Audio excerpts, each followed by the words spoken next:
that excited. Wait, you know, I have a question. This is how I will get excited about Mars. Okay. Can you make a sex tape on Mars? I think so. It's 40% of the gravity. Okay. Just think, you'd be not floating. There'd be like this whole, like, less than half.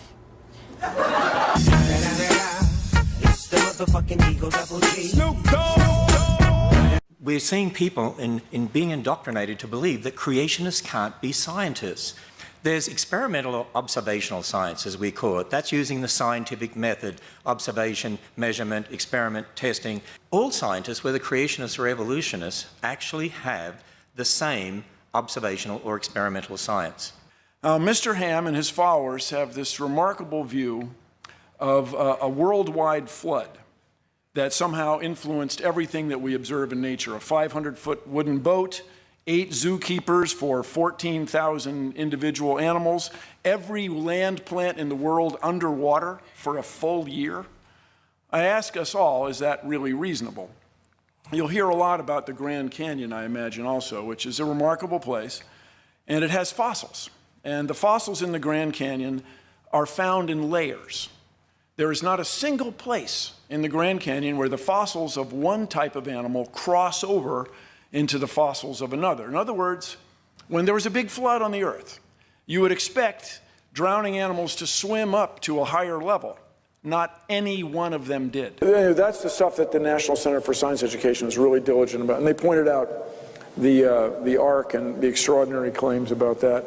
And I had never really read much about the Wyoming, which was a wooden ship built in the early 1900s that sank. You know, it was, wood is a fantastic material, amazing material, but when you have a ship that was a football field long, it just twisted. And I mean, it's sad. The thing sank, losing all hands eventually. But it is a lesson to be learned that, you know, if the world's most skilled shipbuilders couldn't do it, could 8 family members with no tools pull it off? Thank you very much for inviting me. This is quite an honor to be given a chance to speak to you. Fundamentally, I just think that we are all scientists. Every human who is successful on the earth thinks scientifically, evaluates the world around him, decides what to do each and every day based on trial and error and what we would call traditionally the scientific method. Now, people ask me all the time, people ask me very often, now, what is your secret? How do you combine science and entertainment? How do you combine a show about science with something that's so fun and interesting? And to me, fundamentally, there's nothing more compelling, there's nothing more interesting, there's nothing more charming than science. The world is this wonderful, mysterious place. And what we try to do on the show is show our viewers how exciting it can be. So, if Bill Nye and I went to the Grand Canyon, we could agree that that's a Coconino sandstone in the Hermit Shale, and there's the boundary. They're sitting one on top of the other. We could agree on that, but we would disagree on how long it took to get there. But see, none of us saw the sandstone or the shale being laid down. There's a supposed 10 million year gap there, but I don't see a gap. But that might be different to what Bill Nye would see. But see, there's a difference between what you actually observe directly and then your interpretation in regard to the past. We're talking about the past when we weren't there. We didn't see those tree rings actually forming. We didn't see those layers being laid down. It's like the dating methods. You're assuming things in regard to the past that aren't necessarily true. The fundamental thing we disagree on, Mr. Ham, is this nature of what you can prove to yourself. When people make assumptions, they're making assumptions based on previous experience. They're not coming out of whole cloth. I encourage you to explain to us why we should accept your word for it, that natural law changed just 4,000 years ago, completely, and there's no record of it. She wrote that question, and it was, what, if anything, would change your mind?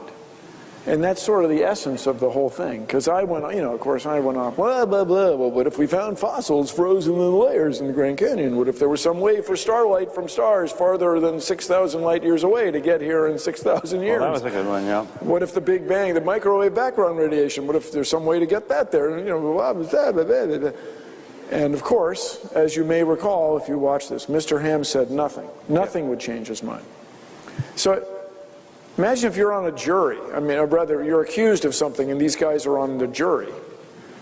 What would change? Nothing. Evidence doesn't matter to me. I'm good. You know. Like, it's really an extraordinary point of view, and it wouldn't matter. Right. Except, I mean, you know, these guys can, you know, do it. It's a free country, as we say.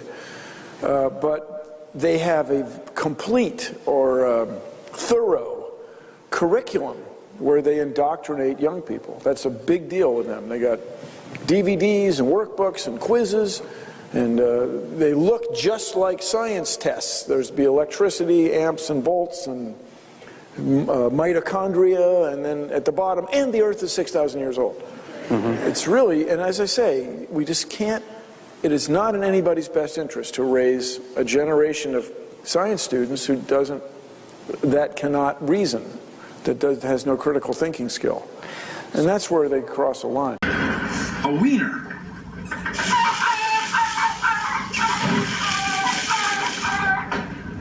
Now that is one hot dog.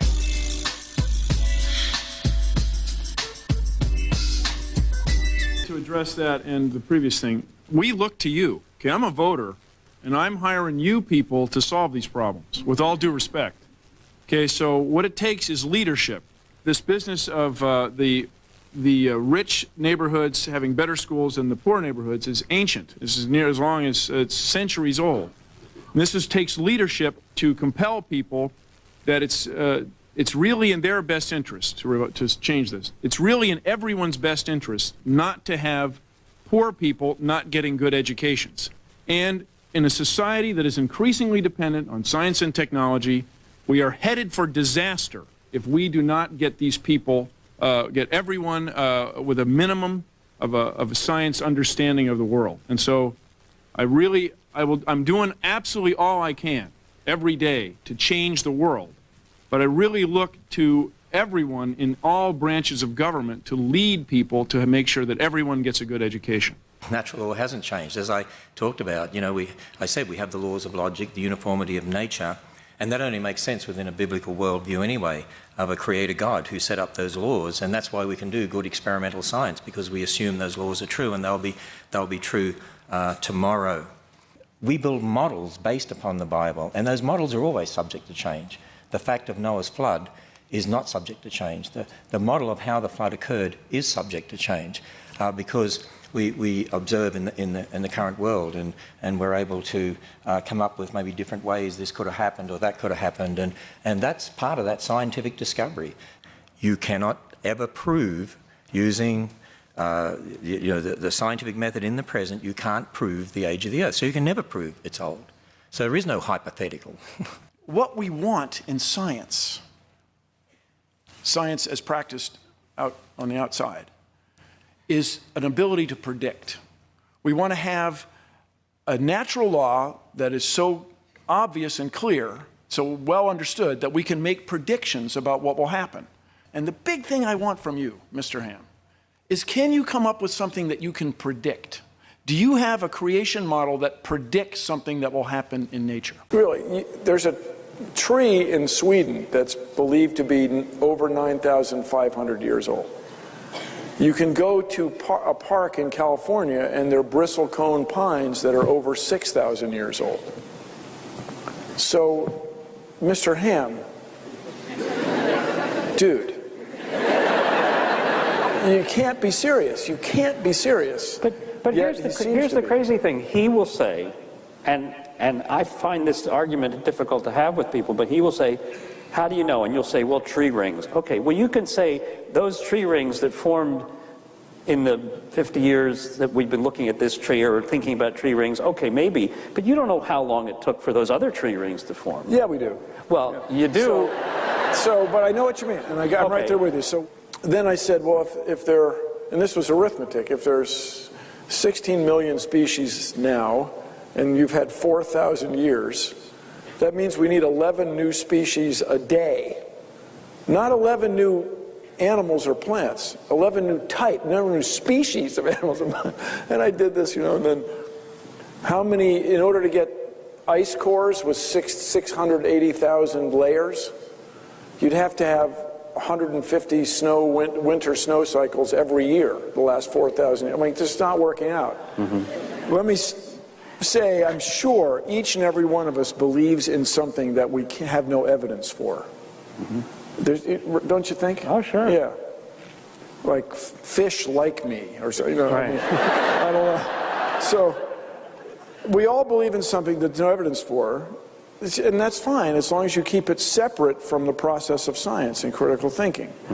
So I know many people, for example, some of my best friends, are Catholic, and they get a lot of community, a lot of strength from being sharing this experience.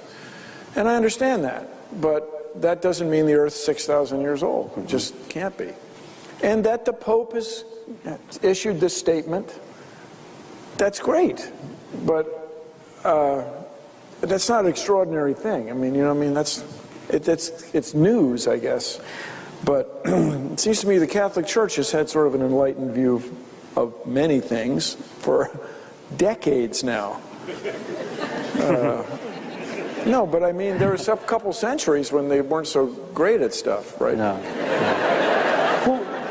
Important thing we can teach, I think, now. The knowledge is expanding so fast. There's so much going on in the world. Every day, with electronic communication and libraries accessible to so many people, human knowledge is expanding faster than anyone could absorb it all. So what we need to teach is the process of science. What I like to say, how we know what we know. How we know that dinosaurs once walked the earth. How we know that the earth goes around the sun. How we know that acquired immune deficiency syndrome is a result of a virus. These are fundamental things that the facts are very important, but the way you come to know the facts is much more important. And this is what is currently called critical thinking. And I think it's the most important thing that we can teach. And I hope that we can all work together to improve education in this nation so that the United States is once again the preeminent science and technology community in the world. Thank you very much for your time. There really is no such thing as consciousness at all, and that there's some other understanding of the functioning of the human brain that renders that question obsolete. To that, I gotta say, like, oh, wow.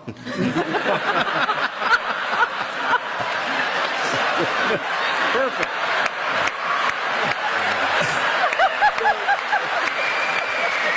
Okay. And am I like thinking, or am I just like thinking that I'm thinking?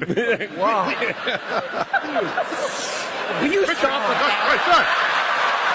Hold up. Hey, for my niggas who be thinking we soft, we don't play. We gon' rock it till the wheels fall off.